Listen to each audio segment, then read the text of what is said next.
Hello दोस्तों, तो आज हम लेकर आ चुके हैं battle through the haven season 7 का न्यू एपिसोड। तो जैसा कि पिछले एपिसोड में हमने देखा, जावियन ने अपने दोस्तों के साथ मिलकर बहुत ही मेहनत करते हुए आखिरकार मास्टर टियान हुआ के लिए फिजिकल बॉडी क्रिएट कर दी थी, जिसकी वजह से उनकी डोजोंग लेवल की पावर दोबारा से अनलॉक हो जाती है। यह देखकर तो ग्लेशियर वैली के एल्डर और भी ज्यादा घबरा चुके थे। वो अपनी जान बचाने की अपनी पूरी कोशिश करते हैं। दूसरी तरफ जावियन के कहने पर मास्टर टियान हुआ इनमें से किसी को भी जिंदा नहीं छोड़ने वाले थे। वो यहाँ पर बारी करके सबके सब एल्डर को जान से मार चुके। सिर्फ उनमें से एक ही एल्डर टिएंशु यहाँ पर एक पोर्टल का इस्तेमाल करते हुए खुद को बचाकर वहाँ से भाग चुका था। जो बात तो जावियन और उनके दोस्तों के लिए बहुत ही बड़ी मुश्किल खड़ी कर सकती थी, क्योंकि अब ग्लेशियर वैली के और भी ज्यादा पावरफुल एल्डर इनका पीछा करने के लिए जरूर आएंगे। इसी बात को माइंड में रखते हुए जावियन यहाँ जल्द से जल्द पॉइजन करके पॉइजन बॉडी का इलाज करना चाहता था, ताकि ये लोग फ्यूचर में आने वाली खतरनाक फाइट के लिए तैयार हो सके। यहाँ इस काम के लिए हम देखते हैं कि ये सब लोग ये फैमिली चले जाते हैं, क्योंकि ये फैमिली के फॉरबिडन एरिया में एक एंशिएंट अल्टर था, जहाँ की एनर्जी बहुत ही ज्यादा प्योर थी, और यहाँ पर जावियन पॉइजन घर का इलाज कर पाएगा। अब आगे तो नेक्स्ट एपिसोड की शुरुआत यहाँ पर जूनियर से होती है, जहाँ मास्टर लीनिंग यहाँ जूनियर के लिए इंफॉर्मेशन लाते हुए कहते हैं कि हमें जावियन के बारे में मालूम हो गया। यह सुनकर तो जूनियर खुश होते हुए सवाल करते हुए पूछते हैं कि इस वक्त जावियन कहाँ पर है, जिस पर मास्टर लीनिंग जवाब देते हुए कहते हैं कि जावियन फिलहाल तो ये फैमिली के पास है, लेकिन उसने अपने बेस्ट फ्रेंड को बचाने के लिए ग्लेशियर वैली को गुस्सा दिला दिया और ग्लेशियर वैली जावियन के जान के पीछे पड़ गया। मुझे नहीं लगता कि इतनी आसानी के साथ वो लोग शांत बैठेंगे। जबकि साथ ही साथ इसके अलावा हॉल ऑफ सोल के लोग भी डांटा रीजन में बहुत ही ज्यादा एक्टिव है, और क्योंकि उन लोगों की जावियन के साथ दुश्मनी है, तो जावियन की जान और भी ज्यादा खतरे में आ गई। मुझे डर है कि जावियन को कुछ हो ना जाए। ये सारी बातें सुनकर तो मिस जूनियर फौरन से वहाँ पर अपने दो एल्डर्स को बुला लिया था, जिन दोनों एल्डर से जूनियर कहती है कि मुझे अभी के अभी चैंग सिटी की तरफ जाना है। यह सुनकर तो वो दोनों एल्डर जूनियर की बात मानते हुए वहाँ पर एक पोर्टल ओपन करना शुरू हो गए। दूसरी तरफ जूनियर धीरे धीरे मुस्कुराते हुए कहती है कि फिक्र मत करो जावियन, जब तक जूनियर जिंदा है तुम्हें कोई भी हाथ नहीं लगा पाएगा। जिसने भी तुम्हारी तरफ बुरी आंख उठाकर देखने की कोशिश की, मैं उसे जान से मार डालूंगी। यहाँ इसके बाद सीन शिफ्ट होकर यहाँ पर जावियन और उसके दोस्तों पर आ जाता है, जिन्हें मास्टर चेंग फॉरबिडन एरिया की तरफ मौजूद एशियन अंडर की तरफ ले जा रहे थे। मास्टर चेंग बताते हैं कि फॉरबिडन एरिया में मौजूद एंशिएंट अंडर बहुत ही ज्यादा पुराना है, जो कि हमारी ये फैमिली को पावर प्रोवाइड कराता था, क्योंकि यहाँ की एनर्जी बहुत ही ज्यादा प्योर थी। इसी वजह से हमारी ये फैमिली इतना ज्यादा स्ट्रॉन्ग हो गई। लेकिन अफसोस की बात है कि पिछले कुछ सदियों से यह लगातार इस एंशिएंट अंडर की एनर्जी कम से कम होती जा रही है, पता नहीं क्यों। पहले अर्थ कोर में मौजूद मैग्मा के अंदर से जो एनर्जी निकलती वो बहुत ही ज्यादा क्वांटिटी में होती थी, लेकिन अब उस प्योर एनर्जी की क्वांटिटी बहुत ही ज्यादा कम हो चुकी है। अफसोस की बात है कि हम इसका रीजन नहीं जानते, लेकिन यकीनन जावियन तुम्हें जिस चीज के लिए ये एंशिएंट अंडर चाहिए वो तुम्हारा काम पूरा कर देगा। जिसके बाद हम देखते हैं कि जावियन अपने दोस्तों के साथ एंशिएंट अंडर पर पहुंच गया था। जिस एंशिएंट अंडर के अंदर से निकलने वाली हेवन एंड अर्थ की एनर्जी काफी ज्यादा गर्म और साथ ही साथ प्योर फॉर्म में थी।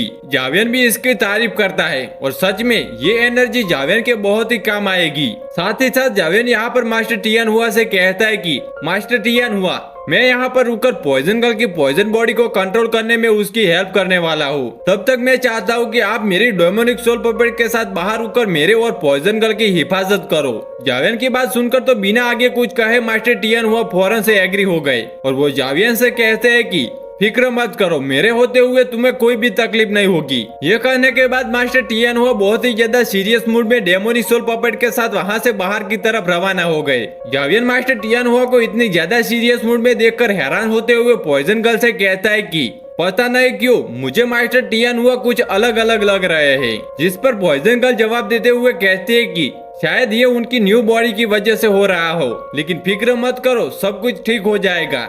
इसके बाद सीन शिफ्ट होकर दूसरी तरफ मास्टर टिएंशु पर आ जाता है, जो कि वापस से ग्लेशियर वैली पहुंच चुका था, जहां पर एक ग्रेट एल्डर उसे सवाल करते हुए पूछता है कि हमने तुम्हें पॉइजन गर्ल को लाने के लिए भेजा था, लेकिन तुम अपने साथ पॉइजन गर्ल को लेकर नहीं आए। साथ ही साथ तुम्हारे साथ जो जूनियर एल्डर थे वो भी मारे गए। क्या तुम्हारे पास इसके लिए कोई एक्सप्लेनेशन है? जिस पर मास्टर टिएंशु घबराते हुए कहते हैं कि वैली लीडर, सच कह रहा हूँ, इसमें मेरी कोई गलती नहीं, क्योंकि मुझे जरा सा भी अंदाजा नहीं था कि मैं जब उन लोगों के साथ फाइट करूंगा तो वहाँ पर एक डोजोंग लेवल का वॉरियर आ जाएगा। वो डोजोंग लेवल का वॉरियर सच में काफी ज्यादा खतरनाक था। इवन फर्स्ट स्टार पर होने के बावजूद भी उसकी स्ट्रेंथ बेमिसाल थी। यहाँ मास्टर टिएनशु को इतना ज्यादा घबराता हुआ देखकर उनके वैली लीडर बिंगी को काफी ज्यादा गुस्सा आ गया, इसलिए वो गुस्से में मास्टर टिएनशु पर एक हमला कर देते हैं। साथ ही साथ वो मास्टर टिएनशु से सवाल करते हुए पूछते हैं कि क्या तुम जानते हो कि पॉइजन गर्ल और उसके बाकी के दोस्त इस वक्त कहां पर चले गए होंगे?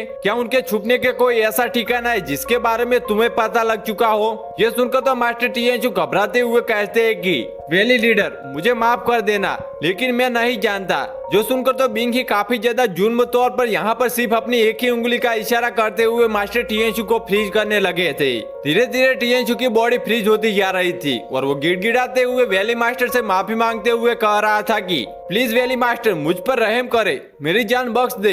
यहाँ जब वो ये सब बोल ही रहा था तभी अचानक वैली मास्टर को वहाँ पर किसी की एनर्जी महसूस हुई, इसलिए वो कहता है कि जो भी छुपा है बाहर आ जाओ। जो बात सुनने के साथ ही अचानक हम देखते हैं कि ऊपर से एक रेड कलर का ओरा चारों तरफ से इकट्ठा होकर नीचे की तरफ आने शुरू हो गया, जबकि साथ ही साथ उस ओरा के अंदर से आवाज आती है कि मानना पड़ेगा तुम वाकई में एक ग्लेशियर वैली के मास्टर कहलाने के काबिल हो। यहाँ उस मिस्टीरियस मास्टर को अचानक देखकर बिंग ही समझ गया था कि ये हॉल ऑफ सोल का ही वॉरियर है, इसलिए वो क्रिटिसिज्म करते हुए कहता है कि वैसे मेरे यहाँ हॉल ऑफ सोल के मेहमान ज्यादा आते नहीं, मैं जानना चाहता हूँ कि आखिरकार तुम्हारे यहाँ आने का मकसद क्या है। जो सुनकर तो मिस्टीरियस सा मास्टर आगे की तरफ बढ़ते हुए कहता है कि मैं जानता हूँ कि तुम्हारे दुश्मन इस वक्त कहाँ पर मौजूद होंगे। उनमें से एक हॉल ऑफ सोल का भी दुश्मन है जिसकी तलाश हम लोग कर रहे थे, इसलिए क्यों ना हम लोग हाथ मिला ले। यहाँ ये कहते साथ ही हमें दिखाया जाता है कि वो मिस्टीरियस सा मास्टर कोई और नहीं बल्कि प्रोटेक्टर वू था, जो कि जावियन को पकड़ना चाहता है। इसलिए वो बिंगी से कह रहा था कि बताओ क्या तुम मेरा साथ देना चाहते हो? जो सुनकर तो बिंगी थोड़ी देर के लिए सोच में पड़ गया और थोड़ी देर सोचने के बाद वो प्रोटेक्टर वू से कहता है कि ठीक है, लेकिन याद रखना वो पॉइजन बॉडी वाली लड़की मेरी होगी। जो सुनकर तो प्रोटेक्टर वो काफी ज्यादा खुश हो गए और वो हंसते हुए कहते हैं कि अब मजा आएगा। यहाँ सिविल हंसी के साथ शिप होकर दूसरी तरफ जावियर पर आ जाता है, जो कि पॉइजन गर्ल को बता रहा था कि वो कैसे पॉइजन गर्ल का इलाज करेगा। इस इलाज के लिए सबसे पहले लिटर फेरी डॉक्टर की बॉडी के अंदर से सारा का सारा पॉइजन बाहर निकालना होगा और उसके बाद यही पॉइजन फोर्सफुली उसकी बॉडी में वापस एंटर करवाना होगा, ताकि आने वाले फ्यूचर में पॉइजन गर्ल अपने पॉइजन पर कंट्रोल कर सके। यह काम काफी ज्यादा डिफिकल्ट होगा, इससे पॉइजन गर्ल को बहुत ही ज्यादा तकलीफ होगी, लेकिन वो फिर भी इसके लिए तैयार थी क्योंकि उसे जावियर पर भरोसा था। जावियर भी ये सब सुनकर यहाँ पर पॉइजन गर्ल का इलाज करना शुरू हो गया, जहाँ जावियर ने जानबूझकर अपनी फ्लेम का इस्तेमाल करते हुए पॉइजन गर्ल के पॉइजन बॉडी को एक्टिवेट करा दिया और उसकी बॉडी से बहुत सारी पॉइजन एक ही साथ बाहर निकल आती है, जो कि पॉइजन गर्ल के आसपास पॉइजनियस स्पेस क्रिएट कर चुकी थी। जावियर भी फौरन से पॉइजनियस स्पेस के अंदर आ चुका था, जहाँ जावियर ने अपने पास से उसी लेवल 7 के पॉइजन स्कॉर्पियन का मैजिकल को निकालते हुए यहाँ पर पॉइजन गर्ल की बॉडी के अंदर एंटर करवा देता है, जो कि पॉइजन गर्ल का सारा पॉइजन एब्जॉर्ब कर रहा था। इसकी वजह से पॉइजन गर्ल को बहुत ही ज्यादा तकलीफ हो रही थी, जबकि साथ ही साथ उसकी बॉडी भी डैमेज हो रही थी, क्योंकि इस पॉइजन को फोर्सफुली पॉइजन गर्ल की बॉडी से इकट्ठा किया जा रहा था और बॉडी का एक पार्ट इतना ज्यादा पॉइजन कभी भी झेल नहीं सकता, जिसकी वजह से उसे बैकलैश भी मिल रहा था। जावियर भी इस बात को अच्छे से समझ जाता है, इसलिए वो फौरन से अपने पास से बुद्धि लिक्विड को बाहर निकाल लेता है, जो कि इस इलाज का सबसे ज्यादा इम्पोर्टेंट पार्ट होगा, क्योंकि वो यहाँ पर पॉइजन गर्ल की बॉडी को धीरे धीरे करके हील करेगा। बुद्धि लिक्विड में मेडिसिन एबिलिटीज थी, जिसकी वजह से कोई भी पॉइजन उस पर असर नहीं करता। जावियर भी इस बुद्धि लिक्विड को एक पिल में कन्वर्ट कर देता है, जिसके बाद वो धीरे धीरे करके इस रिफाइंड बुद्धि लिक्विड को यहाँ पर पॉइजन गर्ल की बॉडी के अंदर एंटर करवा रहा था। और क्योंकि बुद्धि लिक्विड पर पॉइजन का कोई असर नहीं होता, इसी वजह से यहाँ पर पॉइजनियस सोर्स भी पूरी तरीके से डिजोल्व हो गया। दूसरी तरफ इस बुद्धि लिक्विड की वजह से पॉइजन गर्ल को भी आराम आने लगा था, उसे ज्यादा तकलीफ नहीं हो रही थी, उसकी बॉडी पर पॉइजन मार्क भी खत्म होने लगे थे। जावियर यहाँ पर इस बुद्धि लिक्विड के इतने इफेक्टिव काम देखकर बहुत ही ज्यादा इम्प्रेस हो गया था। साथ ही साथ वो पॉइजन गर्ल को बताता है कि तुम्हारी डो की एनर्जी कम हो रही है, इसलिए जितना जल्दी हो सके सारी की सारी पॉइजन को मैजिकल कोर में डालना शुरू करो, ताकि तुम्हारी बॉडी में एक पॉइजन पिल क्रिएट हो जाए। पॉइजन गर्ल भी जावियर की ये सारी बातें सुनकर फौरन से ऐसा करना शुरू कर देती है, जहाँ उसकी बॉडी से सारी की सारी पॉइजन एनर्जी उसी मैजिकल कोर में इकट्ठा हो रही थी। लेकिन क्योंकि पॉइजन गर्ल की पॉइजन एनर्जी बहुत ही ज्यादा पावरफुल थी, इसलिए यह मैजिकल कोर उसे ज्यादा देर तक हैंडल नहीं कर पाता। और अचानक ही इन लोगों को उसका बैकलैश देखने को मिलता है, जहाँ एक बहुत ही खतरनाक ब्लास्ट के साथ यहाँ पॉइजन करके बॉडी से पॉइजन एनर्जी अनलेश होना शुरू हो गई। जावेन भी ये देखकर उसके लिए बहुत ही ज्यादा परेशान हो जाता है। वो फैसला करता है कि हम लोग मैजिकल कोर के अंदर इस बुद्धि लिक्विड को एंटर करवाएंगे, जिसकी वजह से वो इस सारे के सारे पॉइजन एनर्जी को हैंडल कर पाए। ये काम मुश्किल जरूर था, लेकिन पॉइजन गर्ल इसके लिए एग्री हो गई। जिसके बाद हम देखते हैं कि जावियन यहाँ पर बुद्धि लिक्विड को यहाँ पर पॉइजन गर्ल की बॉडी के अंदर एंटर करवा रहा था, जबकि पॉइजन गर्ल अपने सारे के सारे पॉइजन एनर्जी और उस बुद्धि लिक्विड को मैजिकल कोर की तरफ ले जा रही थी। इस प्रोसेस में पॉइजन गर्ल को बहुत ही ज्यादा तकलीफ हो रही थी। जो देखकर तो जावेन उसके लिए बहुत ही ज्यादा परेशान हो रहा था। साथ ही साथ हम देखते हैं कि जावेन के हाथों में मौजूद वो सारे के सारा बुद्धि लिक्विड अचानक से खत्म हो गया, जबकि पॉइजन पिल बनाने वाले प्रोसेस अभी भी पूरी तरीके से कंप्लीट नहीं हुआ था। दूसरी तरफ जावेन के पास भी कुछ ऐसा नहीं बचा था जिसका इस्तेमाल करते हुए पॉइजन गर्ल की मदद कर पाए। यहाँ वो ये सब सोचते हुए परेशान हो ही रहा था कि तभी अचानक एशियन रनर के अंदर से एक बहुत ही ज्यादा प्योरेस्ट एनर्जी ब्लास्ट के साथ बाहर आती है, जो कि पॉइजन पर गिरते हुए उसे हील करते साथ ही साथ और भी ज्यादा एनर्जी प्रोवाइड कर रही थी। इसी वजह से हम देखते हैं कि पॉइजन गर्ल वापस से होश में आ जाती है, और क्योंकि एक बार पॉइजन गर्ल वापस में होश में आ गई, अब उसके लिए पॉइजन पिल बनाना काफी ज्यादा डिफिकल्ट नहीं होगा। जावियन भी ये सब देखकर काफी ज्यादा हैरान था, जबकि साथ ही साथ वो खुश होते हुए कहता है कि अच्छा हुआ इस वक्त हम लोग इस एशियन ऑर्डर में मौजूद है, जिसकी प्योरीफाई एनर्जी ने हम लोगों को बचा लिया, वरना आज पता नहीं यहाँ पर पॉइजन गर्ल के साथ क्या हो जाता। तभी अचानक जावियन को ऊपर से एक चीज धीरे धीरे नीचे की तरफ आते हुए दिखाई दी, जो कि चमक रही थी, जिसे जब जावियन ने पकड़ कर देखा तो वो पूरी तरीके से सरप्राइज हो गया, क्योंकि ये बुद्धि सीड था। जावियन ये सब देखकर समझ गया था कि जब एशियन टेल्डर से वो गर्म हवा और एनर्जी निकल रही थी तो उसने बुद्धि लिक्विड को जला दिया था, और उसी वजह से बुद्धि सीड यहाँ बनकर उसके सामने आ चुका है, जो कि जावियन के लिए काफी ज्यादा काम का होगा, क्योंकि जावियन इस बुद्धि सीड का इस्तेमाल करते हुए बुद्धि ट्री क्रिएट कर सकता है, जो कि इसके लिए बहुत ही ज्यादा यूजफुल होगी। इसलिए यहाँ पर जावियन इस बुद्धि सीड को अपने पास रख चुका था, क्योंकि यहाँ दूसरी तरफ पॉइजन गर्ल अपने काम में मसरूफ थी और जावियन के पास करने के लिए कुछ भी नहीं बचा। इसलिए वो इस एंशिएंट ऑर्डर को चारों तरफ से देखना शुरू कर देता है, जहाँ देखने पर जावियन को मालूम हुआ कि इस एंशिएंट ऑर्डर को फायर एनर्जी अर्थ कोर से आती है, जहाँ पर बहुत ही ज्यादा मैग्मा पड़ा है। वही इस अर्थ एंड हेवर की एनर्जी को प्यूरिफाई करते हुए ऊपर एंशिएंट ऑर्डर की तरफ भेजता है। यह सब वाकई में काफी ज्यादा अमेजिंग था, और साथ ही साथ जावियन जानना चाहता था कि आखिरकार ये मैग्मा कितना ज्यादा गहरा है। इसलिए हम देखते हैं कि उसने अपने सोल आइज का इस्तेमाल करना शुरू कर दिया, जहाँ इस मैग्मा की गहराई को देखते हुए अचानक ही जावियन की नजर वही गहराई में मौजूद एक मैजिकल अर्थ कोर पिल पर पड़ गई थी, जिसको देखते ही जावियन को अपने मास्टर यालो की बात याद आ गई थी, जिन्होंने जावियन को बताया था कि अर्थ की गहराई में काफी ज्यादा लावा मौजूद है। कभी कभी उस कंडेंस एनर्जी की वजह से उस लावा के अंदर एक एनर्जी बीड क्रिएट हो जाता है, जो अर्थ कोर और पिल या फिर बीड काफी ज्यादा काम की होती है। उसका इस्तेमाल करते हुए तुम 8 या फिर 9 ग्रेड की पिल क्रिएट कर सकते हो। जावियन को तब मास्टर यालो की बातों पर यकीन नहीं आ रहा था कि सच में इतनी पावरफुल मैजिकल बीड हो सकती है, लेकिन अब जावियन ने खुद अपनी आंखों से उस मैजिकल पिल को देख लिया था, इसलिए जावियन को यकीन आ चुका था। वो यहाँ पर इस मैजिकल पिल के बारे में बात करते हुए कहता है कि यकीनन इस मैजिकल पिल ने पिछले हजारों सालों से अर्थ कोर की एनर्जी इकट्ठा की होगी, और शायद यही वजह है जिसकी वजह से मास्टर ये जो मुझे बता रहे थे कि अचानक से एंशिएंट ऑर्डर की एनर्जी कुछ हजारों सालों से कम हो चुकी है, जो कि धीरे धीरे और भी ज्यादा कम होती जा रही है। मुझे लगता है कि जरूर यह मैजिकल कोर ही वो सारी की सारी अर्थ कोर और एनर्जी इकट्ठा करके अंदर की तरफ एब्जॉर्ब कर रहा होगा, जिसकी वजह से ऊपर की तरफ मौजूद एंशिएंट ऑर्डर को ज्यादा एनर्जी नहीं मिल पा रही। तो क्यों ना मैं इस मैजिकल कोर को बाहर निकालूं, जो कि फ्यूचर में मेरे बहुत काम आ सकता है। साथ ही साथ ये एंशिएंट ऑर्डर भी पूरी तरीके से ठीक हो जाएगा। जावियन ये सब यहाँ पर सोच ही रहा था। साथ ही साथ अचानक उसने अपनी ग्लेस फ्लेम भी एक्टिवेट कर ली। इसके बाद सीन शिफ्ट होकर दूसरी तरफ बाहर की तरफ येचोंग सिटी पर आ गया, जहाँ हमेशा की तरह एक नॉर्मल दिन ही चल रहा था कि तभी अचानक सभी लोगों को वहाँ पर ठंड महसूस होने लगी। आसमान से बर्फ गिर रही थी। ये देखकर तो सब लोग हैरान हो गए, और जब उन लोगों ने ऊपर की तरफ देखा तो उन्हें ग्लेशियर वेले के कई सारे एडर दिखाई दिए, जो बात तो उन सभी लोगों को और भी ज्यादा हैरान कर देती है। ये लोग हैरान होकर सवाल करते हुए पूछ रहे थे कि आखिर ये ग्लेशियर वैली के मास्टर हमारे येचोंग सिटी में क्या कर रहे हैं। जबकि तभी अचानक वो ग्लेशियर वैली के सारे एडर ये फैमिली की तरफ चले गए। ये सब देखकर तो सभी लोग काफी ज्यादा हैरान हो गए। ये देखकर तो सब लोगों को समझ आ गया था कि ये फैमिली की जान इस वक्त खतरे में होगी।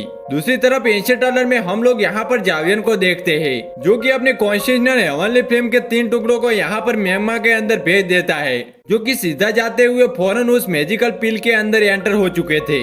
इसकी वजह से जावियन को थोड़ी तकलीफ जरूर हुई, लेकिन जावियन ने पहले भी कई दफा अपनी बॉडी में काफी ज्यादा खतरनाक फ्लेम को ऑब्जर्व कर चुका है, तो इसीलिए ये तकलीफ ज्यादा खतरनाक नहीं। यहाँ ये सब करने के बाद हम देखते हैं कि जावियन ने आसानी के साथ उस मैजिकल पिल को मैग्मा के अंदर से बाहर निकाल लिया था, जिसको बाहर निकालने के साथ ही अचानक एंशिएंट टनल की पावर 10 गुना ज्यादा इंक्रीज हो गई, जो देखकर तो जावियन बहुत ही ज्यादा खुश हो गया। वो मुस्कुराते हुए कहता है कि मैं तो पहले से ही जानता था कि ये मैजिकल पिल ही है जो एंशिएंट टनल की एनर्जी को कम कर रहा था। अब क्योंकि इस एंशिएंट टनल की एनर्जी वापस रिकवर हो चुकी थी, इसलिए जावियन ने उस मैजिकल कोर को अपने पास रख लेता है। तभी अचानक जावियन को बाहर से कुछ आवाजें सुनाई दी, जो कि किसी और की नहीं बल्कि ग्लेशियर वैली के एल्डर की थी। वो यहाँ ये फैमिली को चारों तरफ से घेरते हुए एक शील्ड बैरियर क्रिएट करना शुरू कर देते हैं। साथ ही साथ उनमें से एक एल्डर ऊंची आवाज के साथ कह रहा था कि ये फैमिली, हम चाहते हैं कि जो इविल लड़की तुम्हारे पास मेहमान बनकर आई है वो तुम हमारे हवाले कर दो, जबकि साथ ही साथ उसके बाकी के दोस्तों को भी हमें बंदी बनाकर यहाँ से लेकर जाना होगा। अगर ये फैमिली ने हमारे रास्ते में आने की कोशिश की तो याद रखना ये फैमिली में से कोई भी जिंदा नहीं बचेगा। यहाँ ये आवाज सुनकर तो ये फैमिली के एल्डर भी बाहर आ चुके थे, जो कि ग्लेशियर वैली के कई सारे एल्डर को अचानक यहाँ पर देखकर सरप्राइज होते हुए कहते हैं कि आखिर ये लोग यहाँ पर क्यों आए और इन्हें हमसे क्या प्रॉब्लम है। आखिर ये किस इविल लड़की के बारे में बात कर रहे हैं। हमारे ये फैमिली में एक इविल लड़की कब आ गई। मास्टर चोंग दूसरी तरफ ये बातें सुनकर समझ गए थे कि ये लोग असल में यहाँ पर पॉइजन गर्ल के बारे में बात कर रहे हैं, जो कि जावियन के साथ यहाँ पर आई हुई थी। बाकी के एल्डर भी आपस में बातें करते हुए कहते हैं कि ये लड़की तो हमारे लिए मुसीबत ले आई। हमें जरा सा भी अंदाजा नहीं था कि हम लोग एक ऐसी लड़की को पनाह दे रहे हैं जिसे ग्लेशियर वैली तलाश कर रहा है। ग्लेशियर वैली के साथ पंगा लेना बहुत ही ज्यादा खतरनाक होगा। यहाँ जिलियन भी बहुत ही ज्यादा उदास दिखाई दे रही थी, पर तभी अचानक पीछे से मास्टर टियान हुआ की आवाज सुनाई दी, जो कि यहाँ ये फैमिली के एल्डर से कह रहे थे कि तुम लोगों को परेशान होने की कोई जरूरत नहीं, क्योंकि मैं नहीं कहूँगा कि ये फैमिली इस फाइट में हिस्सा ले, क्योंकि हम लोग इन्हें जान से मारने के लिए काफी है। यहाँ जावियन भी मास्टर टियान हुआ के साथ मौजूद था, जो कि मास्टर ये चोन से कहता है कि आप परेशान ना हो, ये लोग यहाँ पर हमें ढूंढते हुए आए हैं और फिक्र ना करो, हम लोग ये फैमिली को इस झगड़े के बीच में नहीं आने देंगे। जो सुनकर तो मास्टर चोंग जावियन का शुक्रिया अदा करते हैं। दूसरी तरफ जावियन मास्टर टियान हुआ से कहता है कि मास्टर टियान हुआ, क्या कहते हो, क्या हम इस ग्लेशियर वैली को इनकी औकात दिखा दे। जो सुनकर तो मास्टर टियान हुआ जवाब देते हुए कहते हैं कि नेकी और पुछ जो कहते साथ ही मास्टर टियान हुआ और जावियन तेजी के साथ मूव करते हुए फौरन यहाँ ग्लेशियर वैली के एल्डर के सामने आकर खड़े हो गए। जहाँ टियान मास्टर टियान हुआ को देखकर बहुत ही ज्यादा घबरा रहा था, उसकी तो डर के मारे हालत खराब हो रही थी। जो शब्द ग्रेट एल्डर मास्टर टियान से भी साफ साफ देख पा रहे थे, इसलिए वो मास्टर टियान से कहते हैं कि अच्छा, तो ये है वो आदमी जिसने पिछली बार तुम्हें और तुम्हारे दोस्तों को बुरी तरीके से हरा दिया था। यह सब कहने के बाद मास्टर टियान से मास्टर टियान हुआ से कहते हैं कि मैं भी एक डोजोंग लेवल के 1 स्टार का वॉरियर हूँ। इतना स्ट्रॉन्ग होने की वजह से कम इतनी तो इज्जत रखता हूँ कि एटलीस्ट मैं तुम्हारा नाम जान सकूँ। जो सुनकर तो मास्टर टियान हुआ खुद का नाम बताते हुए कहते हैं कि मेरा नाम है टियान हुआ। मास्टर टियान हुआ का नाम जानने के बाद टियान से हंसते हुए कहता है कि तुम तो काफी ज्यादा पोलाइट इंसान हो। मैं नहीं चाहता कि इस पॉइजन बॉडी वाली लड़की की वजह से हम दोनों के बीच लड़ाई हो जाए, इसलिए मैं तुमसे रिक्वेस्ट करना चाहता हूँ। मैं यहाँ पर पॉइजन बॉडी वाली उस लड़की और साथ ही साथ इस लड़के को यहाँ से लेकर जाने के लिए आया हूँ। मैं चाहता हूँ कि तुम बीच में हमें रोकने के लिए ना आ जाओ। जो सुनकर तो मास्टर टियान हुआ मजे के साथ वाइन पीते हुए कहते हैं कि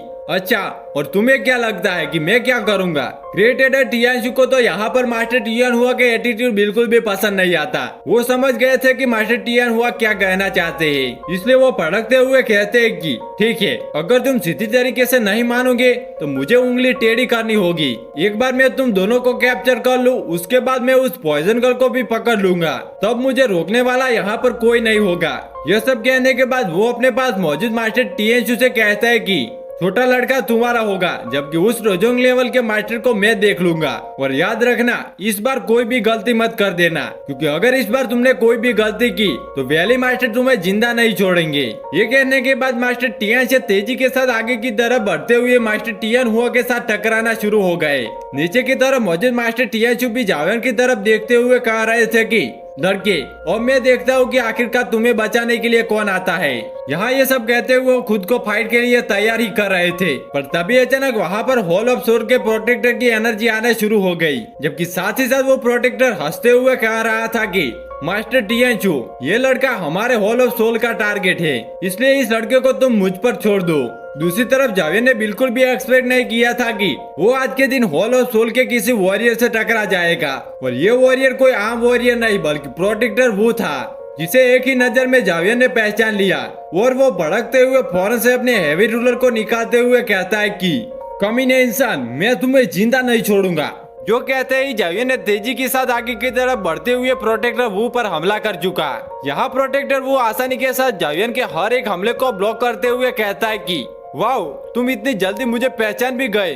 वैसे मानना पड़ेगा, तुम्हारा किलिंग इंटर पहले से काफी ज्यादा ताकतवर हो चुका है। पिछली बार तुम बेकार बच्चे से ज्यादा कुछ नहीं थे, जो कि अपने मास्टर को भी नहीं बचा पाया। जावियन उसकी बात सुनकर और भी ज्यादा भड़क जाता है और वो कहता है कि आज के दिन तुम जिंदा नहीं बचोगे। तभी अचानक पीछे से हम देखते हैं कि इसी मौके का फायदा उठाकर जावियन का डेमोनिक सोल पपेट यहाँ पीछे से प्रोटेक्टर वू पर हमला करने ही वाला था, लेकिन मास्टर टियानचू फौरन से उसे अपनी जगह पर ही फ्रीज कर चुके। साथ ही साथ वो प्रोटेक्टर वू से कहते हैं कि फिक्र मत करो, इस डेमोनिक सोल पपेट को मैं देख लूंगा, तब तक तुम इस चूजे को निपटा दो। दूसरी तरफ जावियन को प्रोटेक्टर वू पर काफी ज्यादा गुस्सा आ रहा था। वो अपनी पूरी बॉडी पर ग्लेस फ्लेम फैला देता है और वो गुस्से के साथ यहाँ पर प्रोटेक्टर वू से टकराने शुरू हो गया, जहाँ इन दोनों के टकराव की वजह से काफी ज्यादा एनर्जी अनलिश हो रही थी। प्रोटेक्टर वू यहाँ पर जावियन का मजाक बनाते हुए कहते हैं कि इतने साल गुजर गए, लेकिन देखो तो सही, अभी भी तुम अपने एक्सटर्नल पावर पर डिपेंड हो। लगता है कि तुमने अपना सारा का सारा टैलेंट वेस्ट कर दिया। जो सुनकर तो जावियन जवाब देते हुए कहता है कि यह तो वक्त बताएगा, तुम्हें मारने के लिए मैं अकेला ही काफी हूँ। जिसके बाद इन दोनों के दरमियान काफी ज्यादा खतरनाक फाइट शुरू हो गई। प्रोटेक्टर वो जावियन पर हमला करते हुए कहते हैं कि शायद तुम खुद को कुछ ज्यादा ही ताकतवर समझ रहे हो। क्या तुम भूल चुके हो, तुम्हारे मास्टर यालो भी मेरे सामने टिक नहीं पाए, तो आखिरकार तुम्हारा सवाल ही कैसे पैदा हो गया। जबकि साथ ही साथ प्रोटेक्टर वो जावियन को और भी ज्यादा डिमोटिवेट करने की कोशिश कर रहा था। वो जावियन से कहता है कि यालव की तो किस्मत ही खराब है, जो कि उसने तुम जैसे एक नाकारा लड़के को अपना डिसाइपल बना लिया। तुम तो उसके नाम पर ही एक धब्बा हो। यह कहते साथ ही प्रोटेक्टर वो यहाँ पर अपने चेंज का इस्तेमाल करते हुए जावियन को पकड़ने की कोशिश करता है, जिन हमलों को जावियन खुद को थंडर स्पीड के साथ डॉज कर रहा था। दूसरी तरफ प्रोटेक्टर वो मुस्कुराते हुए कहता है कि अभी तो तुम सिर्फ एक 2 स्टार डोजो लेवल पर हो, इतने कम पावर के साथ भी तुम प्रोटेक्टर वू के साथ टकराने के लिए आ गए। लगता है कि तुम्हें सच में मरने की ख्वाहिश है। फिक्र मत करो, तुम्हारी ये ख्वाहिश मैं पूरी कर दूंगा। जो कहते साथ ही प्रोटेक्टर वू ने अपने मल्टीपल पोर्टल चेंज टेक्निक का इस्तेमाल करते हुए फौरन से जावियन पर हमला कर दिया। जावियन भी चारों तरफ से गिर चुका था और उन चेंज की तादाद भी काफी ज्यादा थी, जिन्हें जावियन ने रोकने की अपनी पूरी कोशिश की, लेकिन इसके बावजूद भी वो कामयाब नहीं हो पाया। और हम देखते हैं कि प्रोटेक्टर वू ने बुरी तरीके से जावियन को जकड़ लिया है, जो देखकर तो मास्टर टियानचू को भी काफी ज्यादा खुशी होती है। दूसरी तरफ प्रोटेक्टर वू यहाँ पर जावियन के सामने आकर कहता है कि मैं जानता हूँ कि आखिरकार तुम डांटा रीजन में क्यों आए हो। तुम यहाँ पर आए हो अपने मास्टर यालो को बचाने के लिए, लेकिन इतनी कम ताकत के साथ। यह तो सरासर एक मजाक है। जो सब सुनकर तो जावियन को काफी ज्यादा गुस्सा आ रहा था और वो प्रोटेक्टर वू से कहता है कि ठीक है, तुम सीरियस होना चाहते हो ना, तो मैं तुम्हें दिखाता हूँ कि सीरियस होना क्या होता है। ये कहते साथ ही जावियन ने फौरन से अपने हेवनली 3 मिस्टीरियस ट्रांसफॉर्मेशन टेक्निक के फर्स्ट स्टेज को एक्टिवेट कर लिया, जिसकी वजह से अचानक ही जावियन की ताकत इंक्रीज हो गई और खुद को उस चैन से आजाद भी करवा देता है। दूसरी तरफ मास्टर टियानचू जावियन की 3 मिस्टीरियस हेवनली ट्रांसफॉर्मेशन को पहचान गया था। वो प्रोटेक्टर वू से कहता है कि यह बर्निंग फ्लेम वैली की एक सीक्रेट टेक्निक है, जिसका इस्तेमाल करते हुए यह लड़का 3 से 4 स्टार की पावर को इंक्रीज कर लेगा, तो आपको जरा और ज्यादा सावधान रहना चाहिए। जो सुनकर तो प्रोटेक्टर वो जवाब देते हुए कहते हैं कि फिक्र मत करो, ये लड़का कभी भी मुझे नहीं हरा सकता, चाहे ये डोजोंग लेवल के 5 स्टार पर ही क्यों न पहुंच जाए। दूसरी तरफ हम देखते हैं कि अचानक से जावेद ने एक बार फिर से अपने हमले 3 मिस्टीरियस ट्रांसफॉर्मेशन टेक्निक के सेकंड स्टेज को एक्टिवेट कर लिया, जिसकी वजह से उसकी बॉडी से ग्लेस फ्लेम की एनर्जी निकलने शुरू हो गई और उसकी बॉडी के मार्क्स भी बदल चुके थे। यहाँ पर जावेद की ताकत पहले से भी ज्यादा इंक्रीज हो गई। सब लोग ही जावेद की इस खतरनाक एनर्जी को महसूस कर पा रहे थे। मास्टर टीएनशू तो सरप्राइज होते हुए कहते हैं कि इस लड़की के पास तो 2 हेवनली फ्लेम्स है, जबकि प्रोटेक्टर वो को अभी भी डर नहीं लग रहा था, बल्कि वो खुद को फाइट के लिए तैयार करते हुए कहता है कि चलो कोई बात नहीं, मैं अभी भी इस लड़के को हरा सकता हूँ। यहाँ वो ये सब कह ही रहा था, तभी अचानक उसे बड़ा शौक लगा, क्योंकि यहाँ जावेद के आसपास चारों तरफ आइस एनर्जी इकट्ठा होना शुरू हो गई थी, जो देखकर तो प्रोटेक्टर वो हैरान होते हुए कहता है कि ये बिल्कुल इम्पॉसिबल है। हम देखते हैं कि असल में तो जावेद ने अपने हेवनली 3 मिस्टीरियस ट्रांसफॉर्मेशन टेक्निक के थर्ड स्टेज को भी एक्टिवेट कर लिया था, जिसकी वजह से जावेद की बॉडी से बहुत ही ज्यादा खतरनाक आइस एनर्जी अनलीश हो रही थी, जबकि साथ ही साथ उसकी बॉडी भी बहुत ही ज्यादा कूल तरीके से ट्रांसफॉर्म हो रही थी। जावेद की बॉडी के मार्क्स और उसके बाल भी पूरी तरीके से व्हाइट हो चुके थे, जबकि उसकी आंखों से भी काफी ज्यादा कोल्ड एनर्जी फ्लो कर रही थी। यहाँ इस वक्त जावेद बहुत ही ज्यादा कूल दिखाई दे रहा था। और यहाँ इसी कूल सीन के साथ हमारा ये एपिसोड यहीं पे खत्म हो जाता है। नेक्स्ट पार्ट कॉमेंट कर दे। तो मिलते हैं नेक्स्ट वीडियो में।